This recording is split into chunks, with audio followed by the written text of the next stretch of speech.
we welcome now our political panel. Kurt Bardella, NewsNation political contributor and Democratic strategist, and Republican strategist Matt Klink. Gentlemen, great to have you both. So, Kurt, let's start there. You know, many predicted this would pass the House before the holiday. It has. You can make the argument convincingly Republicans own this legislation now. This bill did not poll well. The administration is making the case that this is only one arm of a larger strategic financial plan. How quickly will the public be grading whether or not these were the right moves? Well, they're going to look at their own situation and make that determination. They're going to look at their own bank accounts. Is there going to be more in there a year from now or less? They're going to look at the cost of living. Is it up or is it down? They're going to look at the cost of just living their life and providing for their families. If it gets easier, Trump will get credit. If it stays the same or gets worse, people are going to go, well, where did all that money go? What was it all spent? If they're looking around and seeing the billionaire class continuing to grow, continuing to get more while everyone else is being asked to do more with less, that's going to be politically problematic if it goes on that way.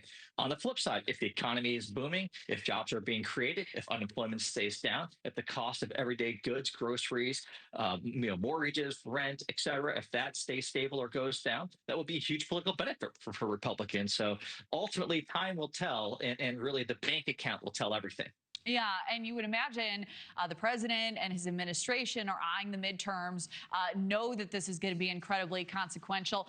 Matt, you know, the narrowing of Medicaid eligibility, that's been front and center, and rightly. We have Congressman Randy Fine defending those moves. He was on Cuomo last night. Here's what he said. The bill cuts Medicaid for two groups of people. And again, Democrats just say they want it. It cuts Medicaid for illegal immigrants. Now, if they want to say illegal immigrants should get Medicaid, they should just make that argument. The other people who are going to lose it are 30-year-olds who are at home playing video games who don't want to get a job. Come on, that's a boogeyman, though, Randy. It's such a small amount of people that aren't working who get Medicaid. You're playing into a stigma that people who are poor are lazy. You know, and he received pushback also on his first claim. But I wondered, Matt, what is your perspective on the argument Fine is making and the pushback he's receiving there as well?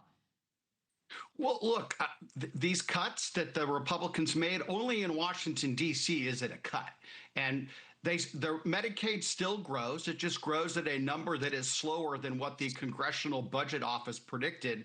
Now, in the rest of the world, that's called a funding increase, but only in Washington, D.C. math does that look like it's a cut.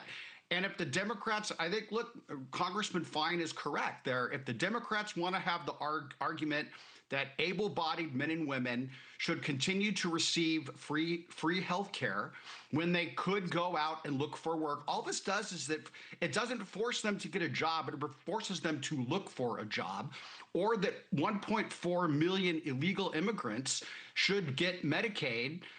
Look, I'm willing to have that argument 6 days of the week and twice on Sunday. So the Republicans are going to have to sell these cuts to the American people. They're going to have to sell the overall impact of the bill. And I agree 100% with what Kurt says, that people are going to look at their individual financial picture come next year when they pull the lever, and they're going to say, am I better off than I was 2 years ago, or am I worse? And that will be largely predictive on how they're going to vote.